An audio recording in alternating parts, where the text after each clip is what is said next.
No.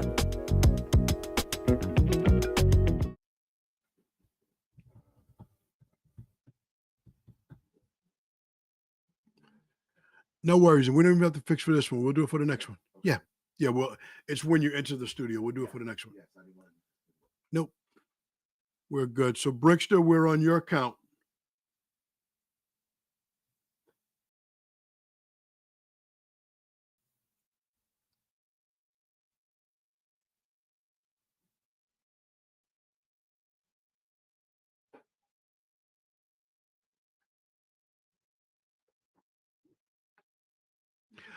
Welcome, welcome, welcome to another exciting episode of Wind Down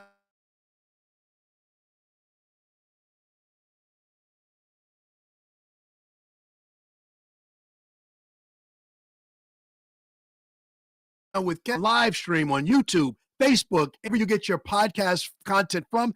Thank you, thank you, thank you. Thank you also to those of you that have already clicked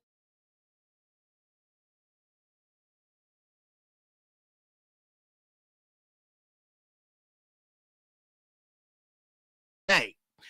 Also, big shout out to our sponsors. Thank you, Carol Media. Thank you, Canopy Connect. Please reach out to them for all things social, all things digital. You will definitely thank me later. And big thanks to our newest sponsor, Wintrust Financial. They are my partner in all things banking. So, without further delay or further ado, super excited to bring to you our next guest today. He's not only a fellow Allstate agent, he is absolutely a phenomenal person. He is Allstate Leaders Forum winner, Circle of Champions, honoring multiple times, Inner Circle Elite, $1 Million Roundtable, National Conference, National Forum, Pinnacle Elite, you name it. Whatever award we come up with, he wins it. And more than the awards, he's a phenomenal person. He gives back to his community at a very high level. Ladies and gentlemen, please join me in welcoming David Lieberman. David, what's going on, man? Wow, what an intro. well, what a guy. What a guy. I've heard David Letterman give intros, and I can't let his intro be better than yours. You know what I always wanted to win? What's that? A pie eating contest. Well, if I hear about one, you can jump in. I would love to win a pie eating contest. Well, David, let's start there. You tell me that you are a foodie. If you were to win a pie eating contest, what kind of pie would it be? Oh, God. Anything. Apple pie, blueberry pie, banana cream. I love them all. You love them all. I've never met a pie I didn't love.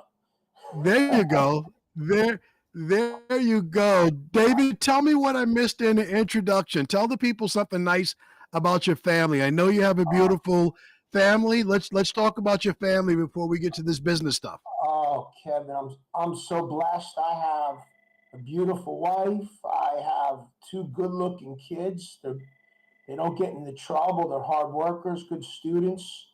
My daughter's a competitive athletic student, and my son's more of the cerebral kind of kid. He loves gaming and learning about aviation and loves animals. He knows the name of every dog in the neighborhood. Yeah, so nice. We have a very, very blessed and easy life compared to others out there. So well David, you told me fortunate. You told me a scary story about your family last week. You had the pit of my stomach. You were telling me a story of you and your family going skiing, and you're at the top of this ski slope. Talk about that ski trip and how high you were up on the slopes. So yeah, I mean, I think we were at like about a 12,000 foot elevation. Yeah, I mean, we were up there. I mean, we ski, but sometimes my daughter can get a little bit frozen up on the slope, and getting her down could be a hostage negotiation. It's it's not just clothes and acting jobs. I mean, you really got. Sometimes she freezes up. So Oh my God. yeah, no, I mean we do all right with the skiing. It wasn't. I might have been a little bit dramatic. It's not that bad. It wasn't that bad, but yeah, 12,000 feet. yeah, but if you told me I didn't have to ski again for the rest of my life, I'd be all right. You'll be okay. Yeah, my daughter likes it a lot. That's why we go. So yeah, We do what our kids love, but I yeah. promise you, If they love it, we love it, right, if you Kevin? had me up at 12,000 feet, uh, Yeah, that's it. That's what we do. Speaking of mhm. love, tell me what you love about being. So, I'm sorry, Kevin. My connection might be a little bit wonky today. What? Say the question again, please. Okay, I said, speaking of love, tell me what you love about being an Allstate agent, and how long have you been at it? So I've been an Allstate agent since 2011. So now we're going on our into our 13th year, almost 14 years at this point. And it's been an amazing journey being an Allstate agent. Never could I have imagined what this business was. It could be, and what it could do for our family and our team and our in our community. It's been an amazing journey. It's been crazy. Yes, yeah. I mean, you Well, here's name something I it. never asked you, David. What did you do before, and how'd you get into business? Oh, I was working as a waitress in a cocktail bar. Oh wait, no, that's the song. You know that too. I know that song, David. I I was I I was know it. so hoping you were going to ask me for that, and I had this all teed up. I thought about it this morning. Kevin's going to ask me what I did before Allstate, and I said I was going to be working as a waitress in a cocktail bar because that's like a good '80s tune. I can follow that line. Yeah, yeah. So before Allstate, I did cut my teeth at Prudential, so that's where I learned the business. And before that, I was in the mortgage industry for quite some time. Outstanding, outstanding. You're Hmm. gonna. The only thing I could think about is the next line right now. You have me stuck on working as a. Pull up the lyrics. Such a good song. No, I'm not going to sing it though, because you'll lose your audience. sadly I know the lyrics and I can't carry a tune, so I've got to let that go. Kevin, So, David, what are you you are wearing? I love your licensed. outfit. You're no, thank you. I appreciate it. You look like You're licensed in 3 states. Originally, you're based in Jersey. I know you're right in Florida and Pennsylvania as well. But let's talk about Jersey. You're right on the shore. What is it like being an agent in New Jersey, right there on the water? you know. It has its challenges because, as you and I both know, not as many carriers love to write policies around the water. But it also has its advantages because of the limited capacity of product around the water, and we're fortunate to have product. It opens up the opportunity to have lots of other conversation about things ending in insurance besides the home and the flood policy. So it works a little bit against the grain of what we do at Allstate for our our goals and recognition, but it definitely has opened us up to other opportunities to deepen relationships and household. So yeah, so No, that. I Mhm. love it. I mean, being on the water, you're required to have a level of expertise that many agents, maybe inland and in less water friendly states that aren't right there near the ocean, need to have. Mhm. What's some of the important things that's always a must conversation for you because of the flood risk that people face there on the water? What are some must conversations that's unique local knowledge to you? So the first thing we're asking clients who live near the water is, we want to know about that house. We it's not about money. It's not about your credentials. Let's learn more about the house first and foremost. How What's the elevation of the home? Does the house sit right on the ground? Is it high? Is it elevated? Is it lifted? Those are big criteria, for rating home insurance and flood insurance in this area. Roof ages are so important down here because of the problematic weather. Yeah, we're really digging into property characteristics, probably way deeper than we would, inland, than we would inland. We obviously, it's important to know things about homes inland, but we really dig in at the shore. It makes a big difference. And how important is it that someone talks to a local expert like yourself and they don't go the route of a .com or 1-800 number that may not have that localized expertise knowledge that you and your team Right. has? So what I tell folks is, if you want to really spend a lot of time, and I hate to sound cliche, spinning your wheels, go online and try to get proposals for home insurance at the shore. But if you want, accurate accurate results, find someone local to this area to help you with your insurance needs. You know, if you go to one of like the big call center type companies, and you're going to spend a lot of time getting nowhere. It's very very narrow where you can find resources right now along the water. I love it, David. I love it. With all that's happened and um, in that area, you joined in 2011, so you're right before Hurricane Sandy, up through recent hurricanes.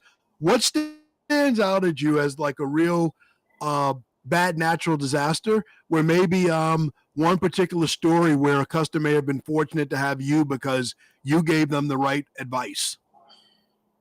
Yeah, so I mean, logistically, just being, and we've been through what we call, some catastrophes. Sandy being the most, most popular, but being here locally enabled us to have better understanding of what people's problems were, their losses, where they were located, how to get resources, even having intimate contacts inside the company to deploy adjusters. I hate to use the word triage, but yeah, we could triage some folks' needs because everybody had needs. Not everybody understood the communications. Believe it or not, you know during Sandy, the company set up mobile claim units in parking lots of like Home Depots and ShopRites where people could go and literally bring estimates. And they were cutting checks on the spot, and being able to direct traffic and help folks with resources. We did an amazing job during Sandy, far better than our competitors, as far as addressing folks' claims. And Uh, I had a I had claims guys. They bring up all these claims. These guys that work for these big public adjuster type companies, and I housed two of them in my office. Uh, wow. I met them and I said, "Do you guys need a place to work?" And they're like, "Yeah, we really do. We work out of." I said, "Come to my office and come work. Use our so they can help clients." So they came to the office. Heck, my wife was even doing some of their laundry. Now that is She was, local expertise, and you take advantage. That is triage and local expertise at the yeah. highest example. I'm sure those are some folks that will always remember that. Not only those that were there immediately, but I'm sure the community still has that visual fixed in their Oh, mind. oh, sure. We were going and seeing many houses. Trying to help clients during that.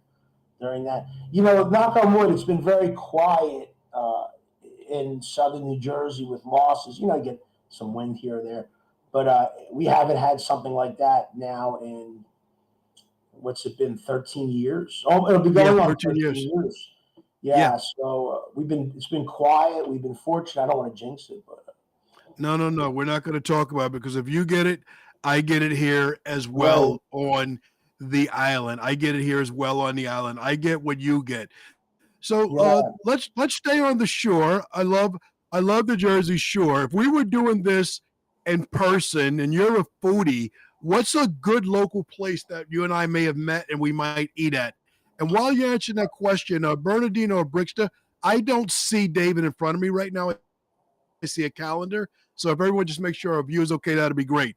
But David, tell me a story of what local place that we might be at that might be great. So if you were coming, I mean, I'd want to impress you, Kev. So I would take you to dinner at like Stephen Cookies in the town that I live in. That's beautiful food right there. We'd sit and chat, and chop it up and hash it out. That's a good spot. That's a great, classy spot. Delicious food, good atmosphere, nice people. Yeah.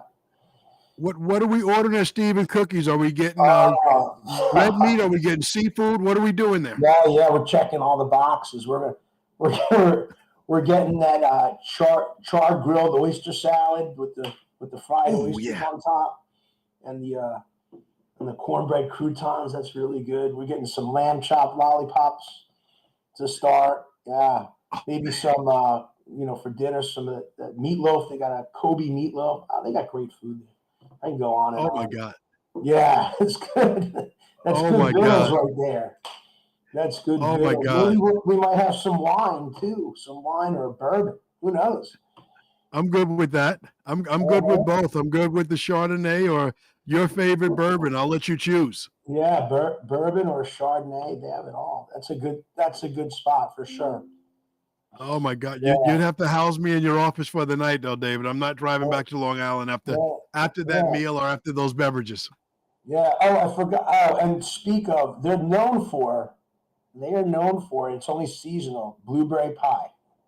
Oh Probably the God, best there piece of blueberry pie you'll ever have in your. Matter of fact, this summer, Kevin, I'm going to buy you a blueberry pie and ship it to you. I just got uninvited. I'm heading down to the shore. At first, Okay. I'm at Stephen Cookies. I'm picturing this atmosphere. Now you're sending it to me, which is code for Kevin. Just stay home. I'll send it to you. No, you're welcome to attend, but it's very seasonal. You can only get the blueberry pie in the summer months. I'm there then. That's when I'm coming. All I'm right, coming when the pie please. is. I'm coming with the pies available. So, David, we're in the community a little bit now. We're at Stephen Cookies. Um, I want you to talk about your community involvement. I look at your website, and by the way, there's a young, good-looking guy that's hacked your webpage. He has your picture there, very young, sharp David Lieberman, pretending to be you, but you can address that off the podcast. Oh yeah, yeah. No, no. This business ages you. I'm only 29 years old now. Uh, but David, let's talk about some of your passion projects in the community. On your website, I saw Jewish Family Services. I saw Seashore Gardens Living Center. I also saw Boys and Girls Club of Atlantic City. What's some of the passion projects that you're working on in the community right now? You know, I'm gonna right now, Kevin. Just to be honest, like I'm just in check writing mode. Like we haven't been doing much today, this recently in volunteering. No, we're not adverse to it. Volunteering, I'm at a point where for the past decade, I did a lot of served on committees, the golf outings, the fundraisers, you know the raffles, raising money for these great organizations that support the community. But now I've passed the torch somewhat to folks that have a little bit more time and energy to run around and do these things. And now I just support them financially. Um, but in the past we've supported these events. These are organizations that support the community, help meals for elderly, support the elderly folks, folks that are underserved in the community. These are all good organizations. Obviously being Jewish, Israel is very precious to our hearts, so they give a lot of money to Israel or support Israel cause. Obviously, we're very passionate about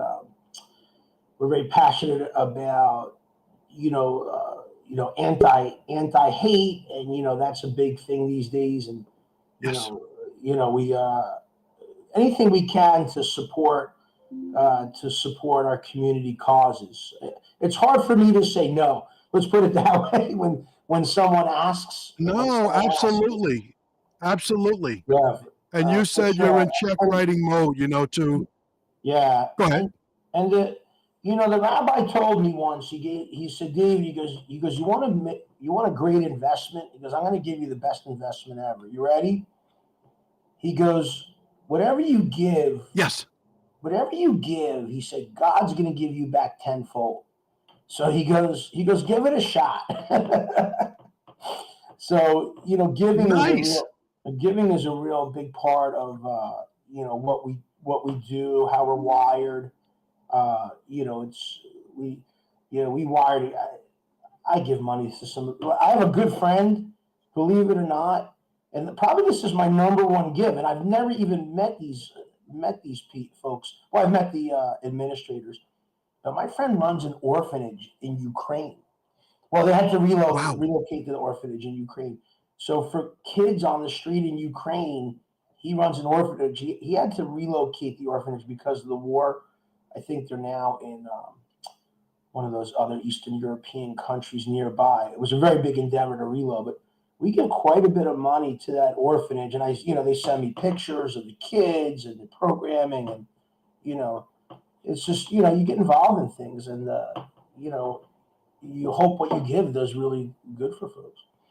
No, absolutely. From locally, from Israel to Ukraine to the orphans that you help, while you may not have time to have boots on the ground right now, those Mhm. resources, that check writing mode that you're in, is very, very helpful to the community. So, kudos to you and all that you're doing, not only locally, but internationally as well. Yeah, the Boys and Girls Club is a great group, and we'll support them when we can. They do great in the community. They're taking kids with a lot of potential and talent, and they take them in, and they have wonderful programs to get them career oriented, and just give them a great place. Atlantic City is a very socioeconomically challenged community, and that's right in our backyard, and we support them as well. Hmm. Absolutely. Very familiar with the beauty of Atlantic City and the challenges of Atlantic City as well. So, Dave, one of the things I've asked in all these podcasts is I've asked, how hard is it for someone that's listening to this podcast? They want to get into the insurance business, whether it's just as an entry level staff position. What's the license process, as you will? How hard is it to get a license to get started in the insurance business, whether that's New Jersey or Pennsylvania? You know, Personally, I don't think it's overly difficult to get a license to practice. I mean, obviously, you're studying and taking a state exam to get the license, so you have to have some sort of aptitude to learn, whether you're visual or audible. But there's lots of resources around that. It's by no means expensive to get an insurance license. I think the licensing is the easier part. It's then is what do I do with my license? Where am Right. I?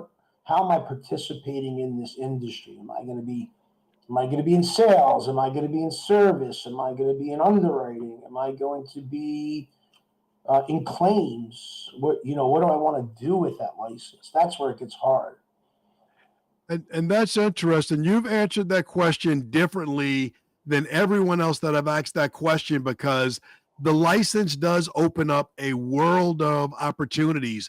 Once you have that license, you pretty much can write and kind of find your way. And sometimes going around that block, maybe going into the non sales aspects of it first, introduce you to the whole industry or the whole business, if you will. I know I got my start in underwriting and went around the block before I came to sales. Yeah, yeah. I mean, I was lucky. I mean, I didn't even know what to do. The mortgage business was over for me, and I have friends. He said, "Hey, go work at Prudential. They're going to train you. they're Yes. they're Yes. going to train you." And I knew nothing about insurance. I knew Yes. nothing about it, and went there and they trained me, and I got they helped me mentor me to get my licenses, and I learned the business there. That it was a great like training area. To be around seasoned people who mentor you. That's the kind of environment that you want to get into. Um, Uh, it's challenging these days because so many places. We were just having this conversation today. So many places are virtual these days. yes. So not to just be able to participate in the agency atmosphere. I mean, that can be a challenge for someone, coming into the business. No, definitely. And you got in with the piece of the rock with Prudential when they were still hiring agents. So to be able to learn an atmosphere with seasoned agents and knowing your timing of 2011, you probably left the mortgage business after the crash of 08, 09, too big to Mm-hmm. fail, all of that stuff. How did the bridge So, I'm sorry, Kevin. Say one more time. I don't know if it's my connection. My bad. We're totally frozen here.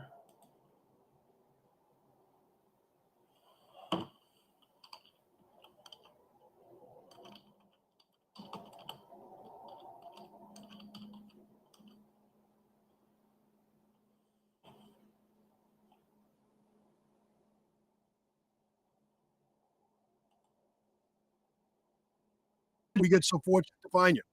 Hey, Kevin. He's talking about being mentored by great people, and we are back. Oh, So you're at Prudential, you get great training. How do we bridge you? How do we get you from Prudential over to Allstate in 2011? oh, they come calling. Yes, We heard yes, about you. I'm like, what? yes. We heard about you. Oh, you heard about me. So, you know, dare I say this? Back then, Yes. a lot of former Pru guys became Allstate agents. So, I guess as they would come over, they'd still keep relationships with the folks who were still at Prudential.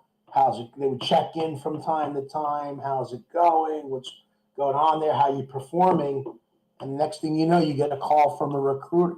Hey, we hear you're killing it over there. You want to look at an opportunity over here at Allstate, and that's how the conversation starts, which was good. I mean, it was the best conversation I had.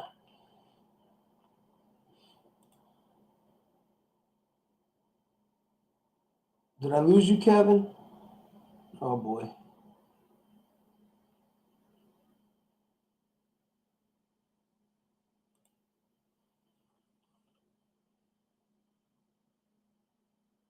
Location. Kevin, my apologies. We keep freezing. I don't know if I have bad connection on my end or is it, I'm not sure what's going on. We're still here. We're still Oh, here. my Yep. apologies. Am I coming through okay? Yep. You're coming through just fine. And whenever there's a gap, I just fill it with jibber jab. I just keep talking. So we're good. Okay, you So know how to edit these things. Very good. yeah. So um, the question that I asked you was the bridge question. You're in New Jersey. I'm in New York. We've gone through a similar environment with similar challenges. But last year, you made a genius move. You expanded and you went into Pennsylvania. How is that transition going for you? now it's really good. In the beginning, it was rough going into a market where we didn't know the geography, we didn't know the culture, we didn't know what was working and not working. So there was a lot of trial and error, a lot of frustration. We took a sales team that you know is used to nimbly writing business, and they were getting quite frustrated. But we figured it out. I owe a lot of credit to you, Kevin, No, about no, not about me, figuring it about out. you. I mean, God put you in our path, and otherwise, I think we'd be still spinning wheels in this thing. But You yeah, do. it's been good. Good. You're a trailblazer for many fellow New York and New Jersey agents that are looking for a place to expand while some corrective things happen in our state. So, Yeah, Dave, we've gone through a lot in this call. A couple of questions as I ask as we circle the airport and get ready to land the plane. After running agencies in a couple of states, doing a great job in the community, doing wonderful work with your family, how does David Lieberman wind down at the end of the day? How do you decompress? How do you get away from it all? uh, I love I love going home to the family. That's a good, seeing the kids. To me, that's a good wind down. Obviously, food, cooking myself a steak or going, getting a meal out when we can is a good wind down. Movie or television. Honestly, what I don't want to do is I don't like watching news or Yes. scrolling so much because that can really amp you up.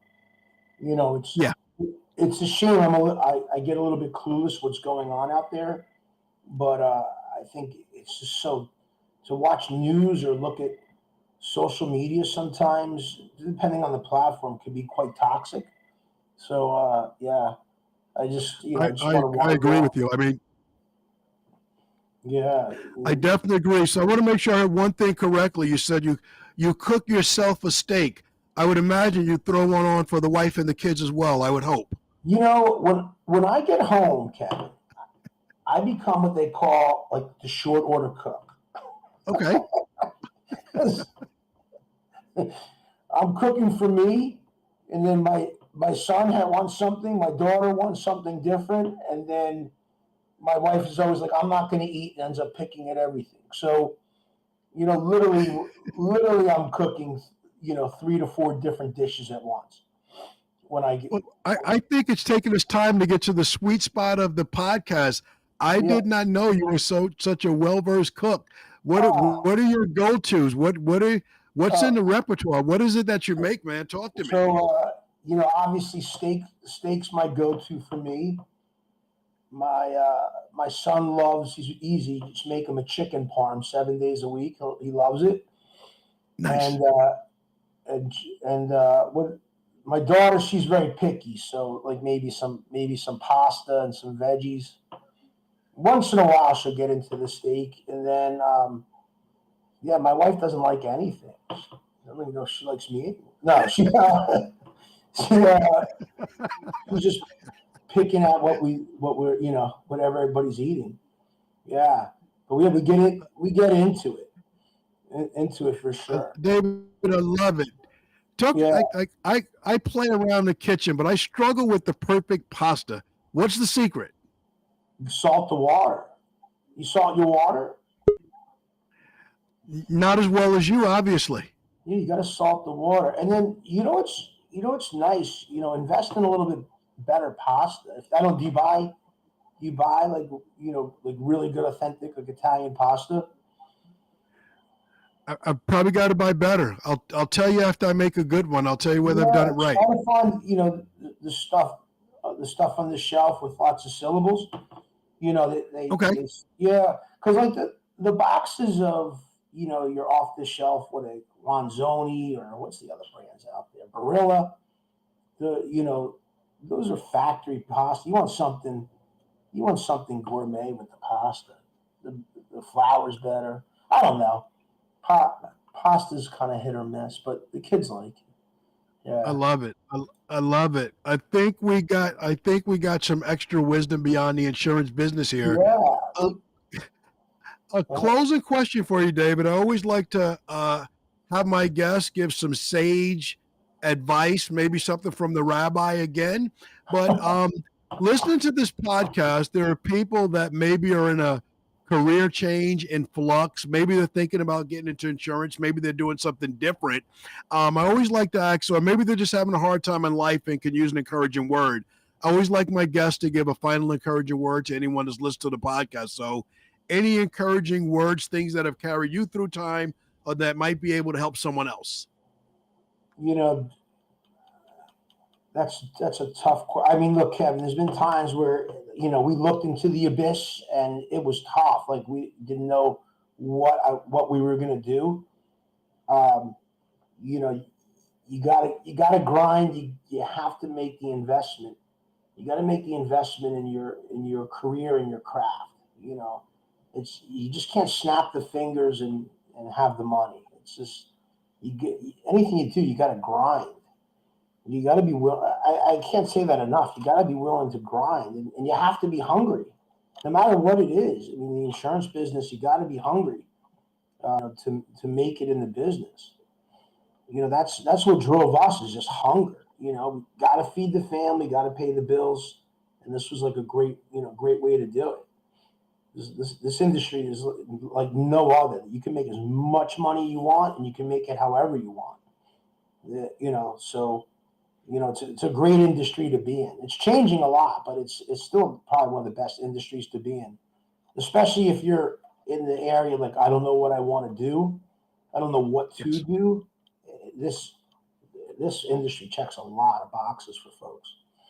Yeah. So yeah, I don't know if that's sage advice or not, but That is sage advice. That is just your rabbi. If he has an opportunity to listen to this podcast, he'll be proud of what you yeah, said.